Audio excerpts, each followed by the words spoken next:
السلام علیکم ورحمۃ اللہ وبرکاتہ۔ کسی شخص کے دل میں اپنی محبت ڈالنے کا مجرب ترین وظیفہ، کسی بھی شخص کے، چاہے وہ لڑکی ہے یا لڑکا ہے، کسی بھی شخص کے دل میں اپنی محبت ڈالنے کا خاص مجرب ترین وظیفہ میں آپ کو بتانے لگا ہوں کہ آپ نے کیا کرنا ہے۔ سب سے پہلے آپ نے کوئی میٹھی چیز لے لیں، چاہے آپ کوئی مٹھائی لے لیں، چاہے آپ کوئی شکر لے لیں، چاہے کوئی اس طرح کی اور میٹھی چیز لے لیں۔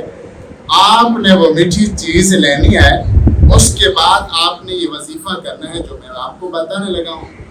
اور وہ وظیفہ کیا ہے؟ وہ وظیفہ یہ ہے کہ آپ نے 3 مرتبہ اول آخر درود شریف پڑھنا ہے، 3 مرتبہ درود شریف آپ نے پڑھنا ہے۔ اس کے بعد